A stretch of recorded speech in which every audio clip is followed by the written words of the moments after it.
Okay, so today is going to be a quick video where we talk about my rating system, how I rate books, and why I don't like it. I actually took away ratings from my channel for a little while, and I only did reviews where I discussed and I never gave a rating to anything.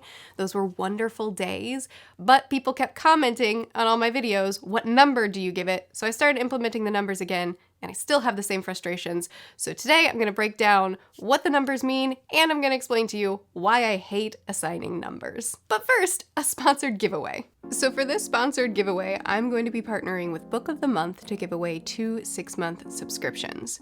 Book of the Month is a fast-growing online book service for readers. They provide a curated selection of new and early release books each month for members to choose from and to deliver your choice of book right to your door. Their mission is to promote new and emerging authors and help readers discover books that they love.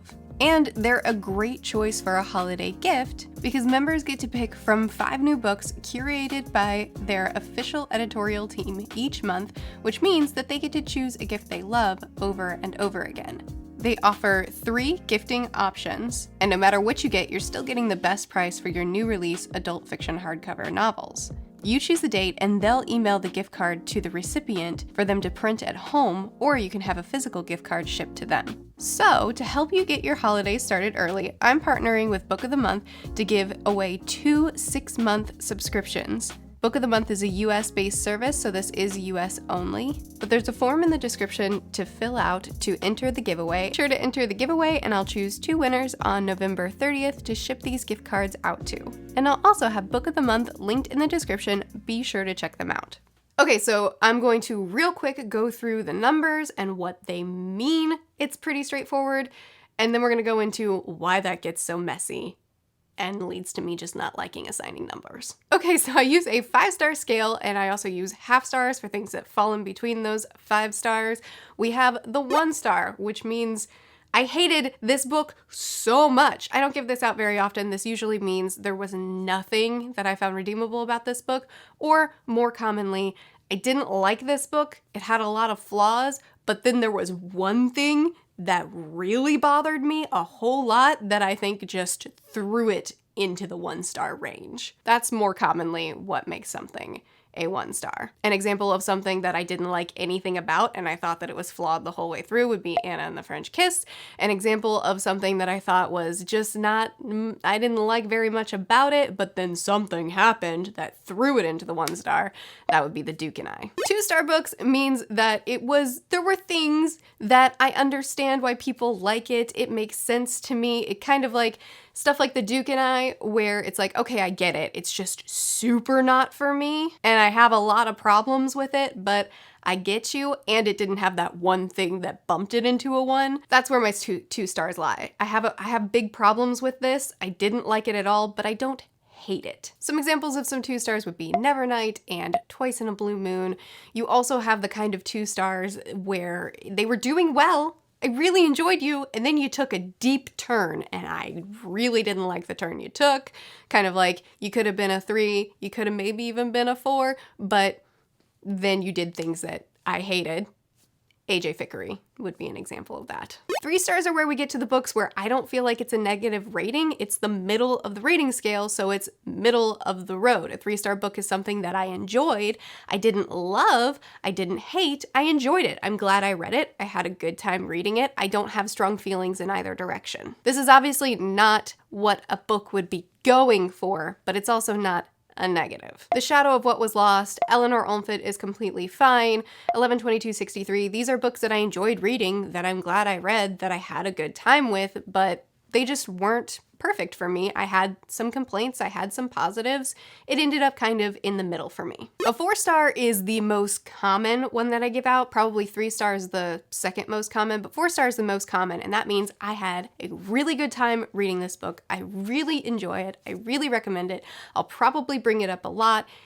I had a great time. The Calculating Stars, The Troop, these are great books. Then you also have books like Jade City that just really impress me with certain elements, even though there are other elements that I really don't like. I don't care for the general premise of the story, and Fonda Lee's writing was something that I had a hard time connecting with, hard time jiving with. And yet, I loved these characters and their dynamics with each other so much that I was so into everything that was happening. I also loved her action sequences. I have mixed feelings about this, but overall, I was so impressed that she won me over despite all the things that didn't work out. And then 5 stars.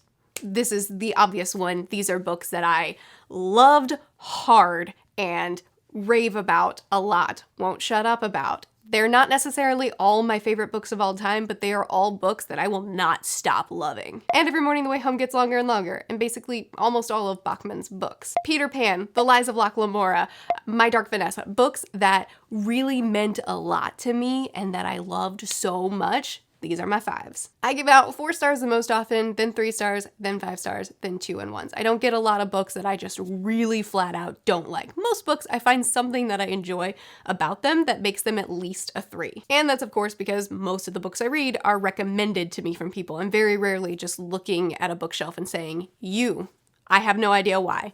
Just you. That ends up making me like a lot of things because you guys know what I like and you recommend good books to me. Now let's talk about why I don't like rating scales or why I don't like rating things. And it's because it's not as straightforward as what I just said. Like I already mentioned, there are books where I end up loving certain elements and not loving other elements, and that ends up skewing it a lot. The Storied Life of A.J. Fickery, I enjoyed so much that first book. I thought it was going to be one of my new favorite books. I was planning on reading more of this author's stuff, and then it took such a sharp left turn that I ended up hating it and having a rant for it. But that is not a simple 2-star. There's like a story that goes along with that. There's an explanation to that. Same with books like An Absolutely Remarkable Thing. This was mostly a 3-star book. The majority of the time I read it, I was enjoying it. I was having a great time. I was glad I was reading it, but it was nothing that was blowing my mind or that felt really different from other things that I've read. And then the ending happened. I loved the ending. It bumped it up a star. Is this on the same level as another 4-star? No, I didn't love it as much, but I still think it deserves the 4 because I did really enjoy it that much overall. Then you have books that I have mixed feelings about in really extreme ways. These are 2 of my favorite authors, and these are their most recent releases. Both of these I gave 3.5 stars. I cried the entire way through this book. I think I cried over 10 times from start to finish of this not that long book. There are so many lines that I ended up writing down in a notebook and plan on revisiting a lot because it was so impactful. Bachman is an author that I admire so much, yet certain elements of the plot, I really didn't like the way he executed it, and there were certain character elements that I felt a little bit forced. I still loved this book so hard, but because I had mixed feelings about some of the other things, it ended up knocking down the rating to reflect my mixed feelings. Same thing with Rhythm of War. I loved reading this book. I had a great time reading this, but there were certain things that happened in it that I had pretty mixed feelings about. I don't want to really specify yet until I get into the spoiler-filled review because this is a very recent release and I don't want to mess it up for anybody. But there were certain things that made me feel mixed, even though there were other things that I loved so hard. So the rating I gave it reflected that. But I still loved this book and I still highly recommend it. I still had a blast reading it. The rating just reflects some mixed feelings that came while reading it. Both of these books I ended up rounding up in my Goodreads rating because I definitely enjoyed them more than I felt middle of the road about them. So they're much closer to a 4 than a 3, but they were also mixed, so the rating reflects that. But then you have the element that rating systems are completely subjective. So some people don't use all their stars. Some people, 3 is as low as they'll go because they feel bad giving something a 2 or a 1, which I'm fine with. Do what you want. It's your rating system. I'm not gonna tell you how to read. But because rating systems are so subjective and because people can decide whatever they want as far as how they apply their stars, some people will only give 5 stars to their all-time favorite books and they won't give it to something that they just really, really love. So a 5-star means more to them than it does to me, and a 3-star means more to them than it does to me. A 3-star is middle of the road to me. It might mean I hated this to the next person. Because rating systems are so subjective, when I give something a rating, someone else will interpret that rating according to how they subjectively rate things. Which is why I took ratings away for a while, which is why for a long time I would just review books, talk about them, and tell no one how I rated them unless they went to my Goodreads. Because then people are forced to listen to what I'm saying in a review and assess whether they want to read a book or not based off of the things I said.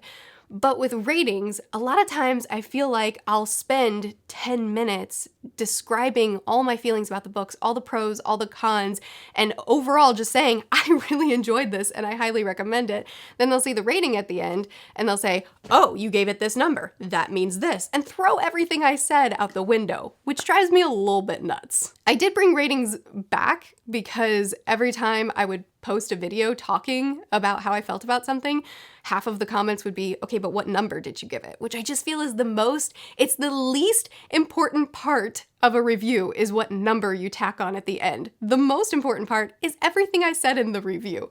So it does drive me a little bit nuts because it's so subjective. If it were an objective rating system that everybody used, then it would be more useful than it is. As it is, I like just talking about books. That's why I'm here. That's why I make the videos, is because I just want to discuss books with people, and slapping a number on there, I feel like really reduces everything that a person is feeling because it doesn't actually talk about the different nuances, the pros, the cons, the things that made you land there. And I think a lot of people get that, but I also think a lot of times it causes unnecessary confusion. So I decided to do a video kind of talking about my rating system to maybe clear some things up, but also just to rant a little bit because I like talking about books so much more than I like putting a number on books. And it's those ones that I have mixed feelings about that I feel like I get the most frustrated about because the numbers never fully reflect how I actually feel. The discussion is what reflects it. Anyway,